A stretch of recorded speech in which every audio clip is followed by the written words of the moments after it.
আমরাই তোমাকে দেখে চোখ সরাতে পারছি না, তাহলে দেবের কি অবস্থা হবে?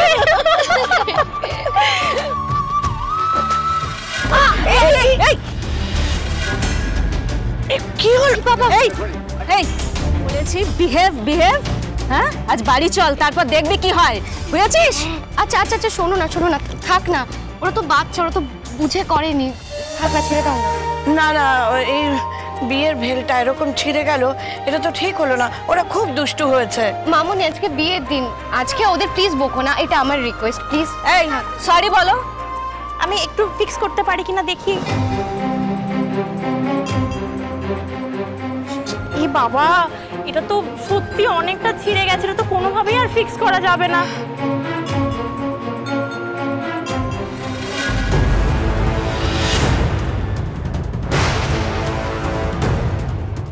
তাহলে কি পার্বতী পারোকে সবটা বলে দেবে?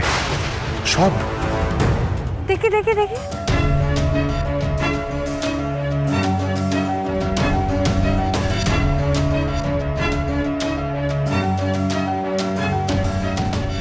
পারো, চল বিয়ের মণ্ডপে যেতে হবে তো। হ্যাঁ, কি ছেলেটা ছিড়ল কি করে? ওই টান লেগে এটা ছিঁড়ে গেছে। কি করে হলো? ওই কোনোভাবে ছিঁড়ে গেছে দিমা, এখন কোনোভাবে এটা ফিক্স করতে পারলেই ভালো। তুমি এখানে কি করছো? ওই বোনের চেলিটা ছিঁড়ে গেছেন না, ওটা তো ঠিক করা যাবে না, বিয়ের জিনিসের ছুঁচ ফোটাতে নেই, তাই আমার চেলিটা বোনকে দিতে এসেছি। না না পার্বতী দিদি, সেটা হয় না।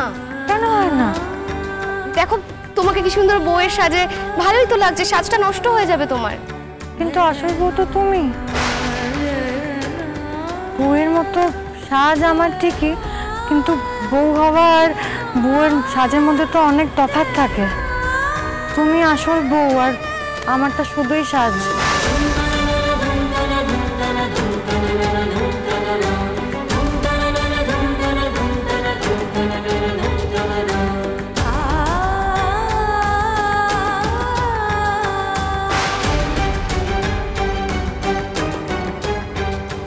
দিদি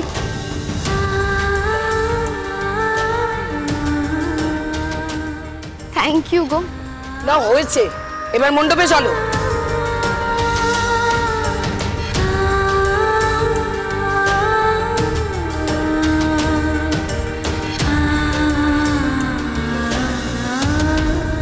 এবার মেয়েকে নিয়ে আসুন। হ্যাঁ হ্যাঁ, এই তোরা পারোকে নিয়ে আয় তো। হ্যাঁ হ্যাঁ, এই যাচ্ছি।